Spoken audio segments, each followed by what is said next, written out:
Inilah Yesus Kristus menurut Markus. Dimuliakanlah Tuhan. Sekali peristiwa seorang yang sakit kusta datang kepada Yesus.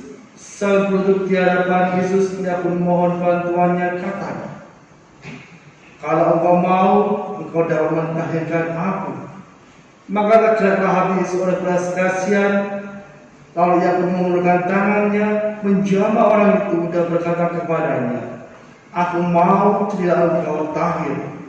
Seketika itu juga lenyaplah penyakit kusta orang itu, dan ia pun menjadi tahir.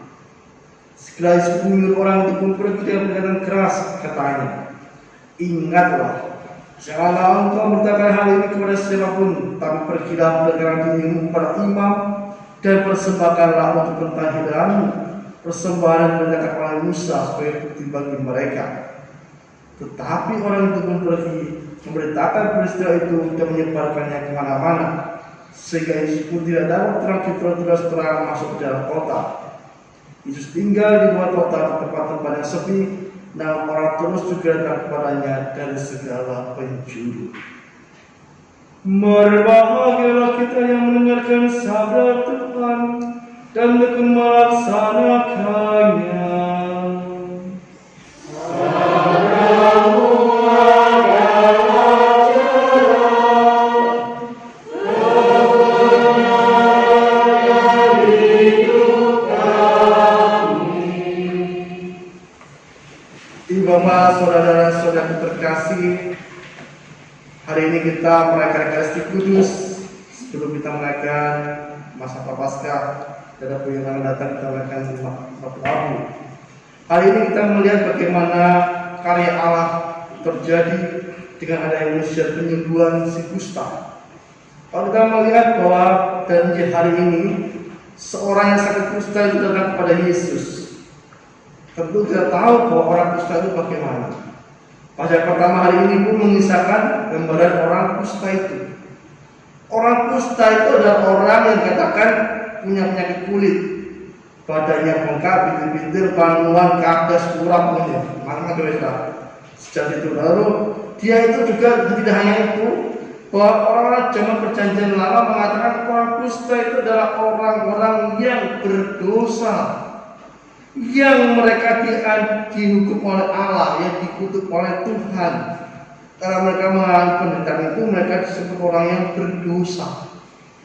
Jadi orang yang sakit kusta, sakit panu, sakit kaki, kurang itu, semuanya itu disebut orang-orang yang menderita. Kenapa? Karena mereka disebut orang berdosa, karena dihukum oleh Tuhan. Nah, mereka harus jauh-jauh dari jemaat yang ada. Dan mereka pun dinyatakan sembuh jika mereka sudah dinyatakan sembuh oleh Imam Harun. Jadi kalau sudah ketemu dengan Imam Harun dinyatakan sembuh, sudah sembuh. Kalau belum, mereka belum. Dan mereka harus membawa biasanya lonceng bel, ting ting gitu. Jadi kalau mereka ketemu ting, ada orang lari semua. Kenapa? Karena orang kusta ini kan menular. Wah, harus dijauhi, disingkirkan dan tidak. Mereka harus berpakaian copang camping, rambutnya terurai. Jadi kalau kita nggak berkas seperti orang gila gitu. Kita akan jalan dulu. Wah, rambutnya nggak karuan terus. Karuan ya. Lari, takut kan. Semua orang bertakut. Kenapa? Karena orang kusta ini yang seorang berdosa, orang yang terkutuk, orang yang memiliki hukuman dari Tuhan. Nah, itulah gambaran orang kusta. Dan mereka mengatakan najis. Kalau ketemu dengan najis pergi semua. Itulah orang kusta. Betapa menderitanya mereka, betapa sakit hatinya mereka, tidak orang-orang. Kenapa? Karena disebut orang kusta menderita sekali, dikucilkan dan sebagainya. Yang menarik adalah ketika di zaman Yesus, orang kusta yang dikatakan dalam hari ini pun luar biasa. Dia tahu bahwa dia adalah orang yang sakit kusta, orang berdosa, orang yang disingkirkan, tapi dia datang kepada Yesus. Mungkin dia tahu, dengar mungkin, wah, ada seorang bernama Yesus yang datang menyembuhkan banyak orang. Dia berani untuk bertemu dengan Yesus. Tentu dia adalah bukan orang yang hanya memiliki keberanian, tetapi dia punya iman yang luar biasa. Kayak orang yang sudah dicap buruk di dalam masyarakat, tapi dengan ketekatan yang luar biasa dia datang pada Yesus untuk meminta Yesus untuk bisa menyembuhkan dia. Kalau dia tidak punya iman, pasti dia tidak bisa berani bertemu dengan Yesus. Mungkin yang lain pada hari, para rasul mungkin lari ketemu dengan Yesus, wah para kustal kali semua pada. Tapi dia punya tekad kuat bersujud di depan Yesus dan mengatakan, kalau engkau mau, engkau dapat mentahirkan aku. Dia selalu sadar bahwa dia orang yang sakit, orang yang dipujikan dengan mengatakan, Tuhan, jika engkau mau, engkau dapat mentahirkan aku. Sikap rendah hati, sikap yang luar biasa dimiliki oleh seorang kusta ini. Dengan imannya dia bisa menjadi, jika engkau mau Tuhan, engkau dapat menyembuhkan aku. Ini kalau kita melihat gambaran yang luar biasa. Dalam kehidupan kita, mungkin dalam kehidupan yang kita alami, mungkin kita juga pernah mengalami situasi seperti si kusta ini. Mungkin kita dalam kehidupan kita pernah mengalami situasi, ya, situasi berat, situasi buruk, situasi yang tidak menyenangkan di dalam kehidupan kita. Ada persoalan di dalam keluarga, persoalan di dalam dunia kerja, persoalan di dalam dunia studi, macam-macam. Pernah kita mengalami segala macam beban yang kita alami dan kehidupan kita jalani. Salah satu yang dialami oleh si kusta ini, kita dalam kondisi yang sangat, tapi kita kadang kita jauh dari Tuhan. Dulu pernah datang kepada saya seorang datang ke paroki berkonsultasi bahwa dia takut untuk bertemu dengan Tuhan karena dia telah berdosa. Setelah mengalami segala kehidupan dia merasa berdosa dan kemudian dia tidak mau untuk bertemu dengan Tuhan. Saya katakan salah. Ketika kita bersalah oleh Tuhan, kita jauh, kita mengalami pencobaan dan kita mengalami penderitaan, kita diajak untuk semakin dekat dengan Tuhan, bukan semakin jauh. Ketika kita mengalami situasi berat dan Tuhan, kita justru mencari Tuhan, bukan mencari Tuhan-Tuhan yang lain. Kita diajak untuk mencari Tuhan yang memberikan kita sumber kehidupan yang sejati.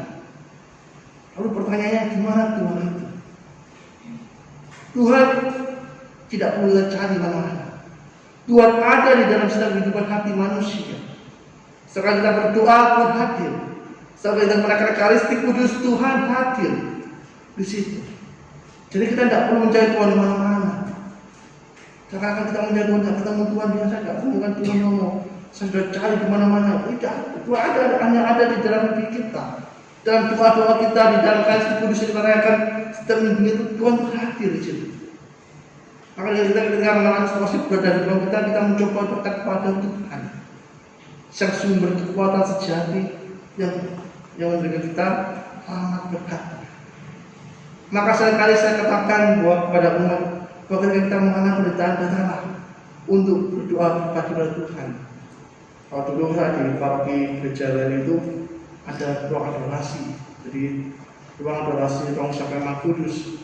Sekali ketika orang menghadapi persoalan hidup yang berat, saya seringkali mengarahkan mereka untuk berdoa secara pribadi di ruang adorasi, di ruang Sakramah Kudus, untuk bertemu dengan Tuhan, memeraikan secara pribadi relasi dengan Tuhan dan semakin akur dengan Tuhan. Kenapa? Dengan demikian dia mampu disembuhkan oleh Tuhan sendiri.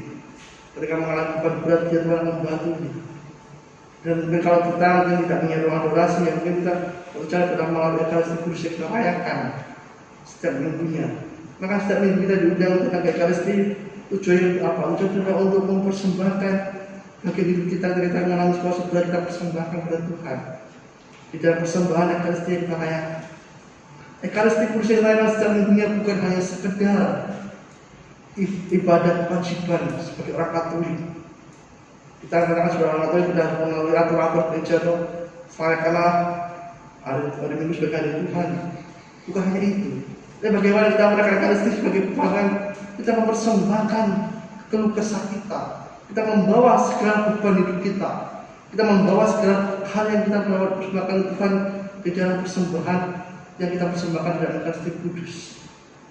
Dengan adanya perjumpaan dengan Tuhan, adanya konsekrasi Sakramah Kudus, kita mencoba untuk menyatukan dengan kurban Kristus. Dan dari situlah kita akan mendapatkan rahmat kekuatan Ekaristi yang kita rayakan. Dan itu menjadi sebuah kekuatan iman yang kuat bagi kita, dan kita membawa berkat rahmat kasih di dalam kehidupan yang kita jalani. Maka semakin kita semakin mengalami penderitaan dalam kehidupan kita semakin jauh dari Tuhan, maka kita pun semakin kering, semakin hancur kita. Kita harus diajarkan oleh bagaimana oleh si kusta belajar untuk berani untuk menemui Tuhan ketika di dalam persoalan hidup yang sangat pelik dalam kehidupan yang kita jalani. Si kusta ini datang dengan sangat menghormati Allah. Dan Yesus pun mengatakan apa? Yesus pun berbelas kasih mengulurkan tangannya, menjamah adanya, dan aku mau jadilah engkau sembuh, jadilah engkau tahir. Akhirnya si kusta itu pun jadi orang yang sehat, mendapatkan berkat dan rahmat dari Allah. Itulah yang dapat kita renungkan pertama dari kehidupan yang kita alami ketika kita mengalami situasi berada dalam kehidupan kita sehari-hari.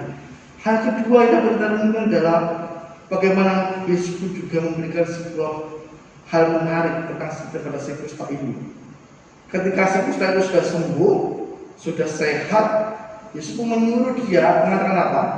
Ingatlah, janganlah engkau memberitahukan hal ini kepada siapapun. Pergilah, perlihatkanlah dirimu kepada imam, persembahkanlah untuk pentahiranmu persembahan diberitakan oleh Musa sebagai bukti bagi mereka. Persembahan kata kuncinya, syukur. Yesus ingin mengatakan pada si kusta itu bahwa kalau kamu sudah mendapatkan rahmat dan berkat dari Tuhan, kembali kepada Tuhan untuk mengucapkan syukur. Ini yang dikatakan oleh Yesus pada si kusta itu. Jika kamu sudah mengalami kesembuhan, mengalami rahmat Allah, kembalilah kepada Allah, persembahkan itu sebagai rasa syukur. Nah, kalau kita dengan soal bagaimana kita menjalankan kita menaikkan juga menjadi sebuah perayaan syukur kita. Maka kalau kita datang kepada Tuhan di dalam perayaan Ekaristi kita rayakan, kita juga mempersembahkan apa? Kalau seandainya kita tidak punya beban, tidak punya apa-apa ya masalah dan beban kita mengucap syukur kepada Tuhan bahwa kita sudah mendapatkan karunia banyak anugerah yang Tuhan beri kepada saya, sehingga saya mempersembahkan sebagai ucapan syukur saya di dalam Ekaristi yang saya rayakan. Dan sama, Yesus yang tapi apa terjadi dengan si kusta itu? Si kusta ini memang tidak mendengarkan sabda Tuhan ini. Dia justru pergi memberitakan kepada orang banyak. Weh, aku waras, aku sembuh. Yesus yang menyembuhkannya. Wah, berkuar-kuar kemana-mana. Apakah itu salah? Tidak. Apa yang dikatakan dilakukan oleh si kusta itu tidak salah, itu bentuk kesaksian. Tapi perintah pertama Yesus adalah persembahkanlah kepada Allah. Mengucap syukur dulu kepada Allah. Baru setelah itu engkau bisa memberi kesaksian kepada orang lain. Ini yang pertama yang tidak dilakukan oleh si kusta itu. Terkadang di kehidupan kita pun kadang-kadang kita mendapatkan berkat rahmat melimpah di dalam kehidupan kita, keberhasilan dan sukacita. Kita lupa untuk kembali pada Tuhan. Ya, pokoknya ini usaha saya, pokoknya adalah buat karya saya sendiri dan seperti itu. Pokoknya saya yang melakukannya ini tidak datang tangan Tuhan. Tidak mungkin. Setiap perjuangan hidup kita, di situ Tuhan bekerja. Jangan mengatakan bahwa semua apa yang aku lakukan itu adalah usahaku pribadi. Usahaku secara manusia, usaha pribadi aku yang berjuang untuk menghasilkan sesuatu. Kalau kalian Tuhan mengatakan hari ini aku balikkan dirimu seperti roda berbalik, apa terjadi? Kita tidak bisa berbuat apa-apa. Bahwa Tuhanlah yang mempunyai kuasa atas segala-galanya. Maka kita diajar bagaimana Tuhan dia selalu bersedia mensyukuri karunia Allah dan kehidupan yang kita jalani. Maka datang kepada Yesus juga menjadi sebuah bagian ucapan syukur kepada Tuhan. Bahwa aku telah mengalami kegembiraan, mengalami kebahagiaan dan sukacita. Ibu para saudara-saudara terkasih, besok hari Rabu kita sudah merayakan Rabu Rabu. Kita akan mengawali perjalanan kita, refleksi kita, dan sekitar akhir kita 40 hari. Kita mencoba untuk semakin dekat dengan Tuhan. semakin berani untuk mendekatkan diri dengan Tuhan. Dengan mendekatkan Tuhan, maka kita akan tahu apa rencana Tuhan dalam kehidupan kita. Dan kita mengorak pertobatan pengampun Allah selama masa 40 hari tidak masa Prapaskah kita rayakan. Sehingga pada akhirnya rahmat Allah Prapaskah yang kita rayakan di semua berkat bagi kita dan sukacita kegembiraan yang kita rayakan nantinya dalam perayaan Paskah. Kenapa? Karena Paskah adalah perayaan agung, puncak iman gereja. Disitulah lahir segala unsur teologi kita, segala unsur ibadah kita ada di dalam perayaan Paskah. Maka peristiwa Paskah adalah peristiwa iman yang luhur dan besar agung. Ada demikian kalau kita nantinya setelah merayakan Paskah kita betul-betul merayakan dengan hati yang sukacita. Kenapa? Karena kita telah semakin dekat dengan Tuhan dan kita pun juga dibersihkan hati kita dari roh dan dosa. Marilah Bapak Ibu dan Saudara terkasih, di waktu yang ini sambil kita menantikan datangnya Rabu Abu dan masa Prapaskah, kita semakin hari semakin dekat dengan Tuhan. Kita persembahkan seluruh hidup kita kepada Tuhan melalui Ekaristi yang kita rayakan. Dan demikian kita mencintai Ekaristi di bagian dari hidup iman kita, dan Ekaristi menjadi kekuatan bagi kehidupan rohani kita masing-masing. Berkat Tuhan menyertai kita semuanya.